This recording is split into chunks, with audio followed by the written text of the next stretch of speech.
In the previous video, I stated that Monarch Legacy of Monsters will showcase their full trailer in the coming week or sooner. Well, guess what? Sooner is here. And let's break down the trailer piece by piece. There are interesting monsters here that you should see. Let's get to it. The first 4 scenes before the beginning of the trailer shows nothing much but Lee Shaw portrayed by Kurt Russell and Wyatt Russell, as well as San Francisco after the Muto battle, and also Cate Randa, who is now confirmed to be the granddaughter of Bill Randa. Okay, split-second scenes of Godzilla breaking the waves in Bikini Atoll, and a group of people running from an overturned ship in probably Skull Island or an island nearby to it. So that's that. So the beginning of the trailer starts with Cate explaining what she saw in San Francisco on that fateful day that Godzilla battled the Mutos. Mind you, the Titans and the Mutos, as they were known at that time to Monarch, were top secret and virtually no one in the world knows about their existence. So it was shocking to Cate, and yeah, probably a lot of people around the world, when they saw a lot of soldiers and people with cameras documenting the fight as if they knew this was coming. This was what Cate stated. She saw these soldiers coming in and also people with cameras, and they don't really seem shocked about it.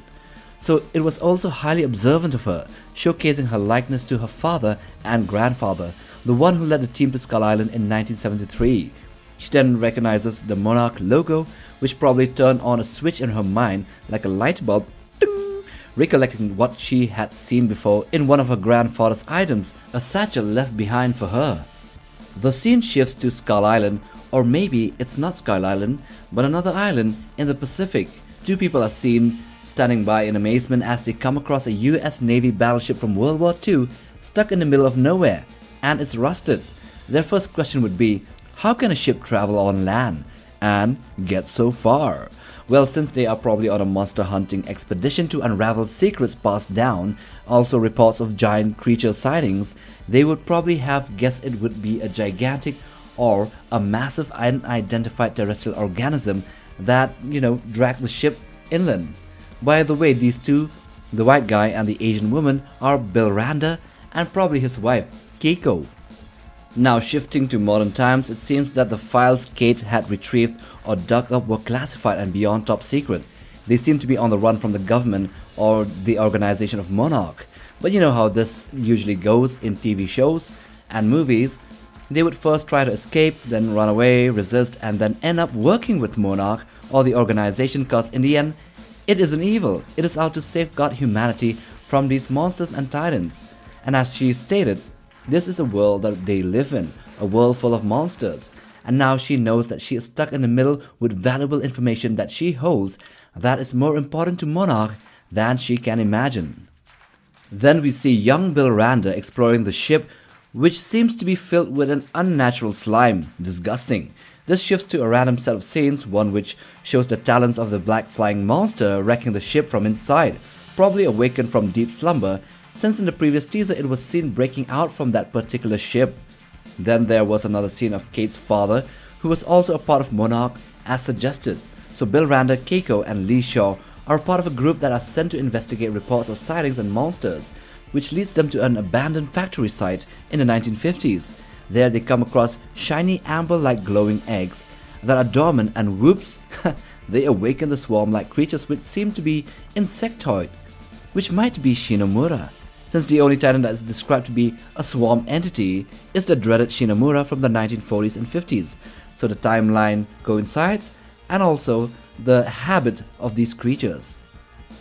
It also seems that they are either extending the 2017 Skull Island sequences of the Mother Longlegs, or they are reimagining Bill Randa's fate on that island. Personally, let's not go fast furious on this universe. We don't want human resurrections, just Godzilla please. Anyway, he seems to be running away from a large adult Mother Longlegs, reaching the shoreline, probably where the Mother Longlegs will end up battling the giant crab-like creature. You know, the one seen in the previous teaser. Come to think about it, again this could be part of the movie where Randa runs off, or this scene wasn't shown but can be connected quite smoothly with the events of Skull Island of 2017. Now this next scene is beautiful.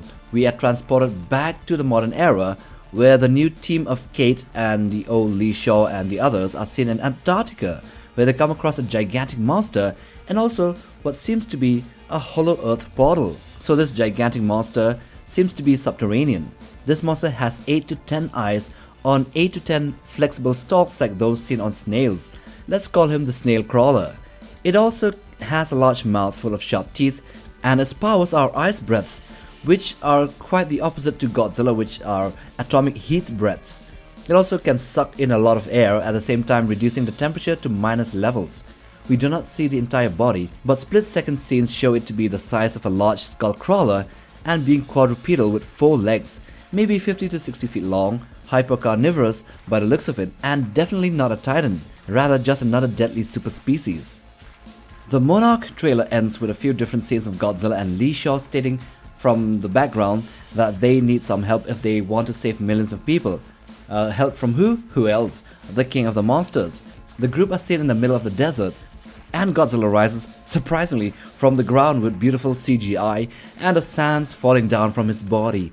Ooh, this sequence is also jumbled up with the Godzilla breaking the waves and rising up from the oceans in the 1950s, just before the atom bomb explodes, and he is seen from an angle that makes him look like a mountain.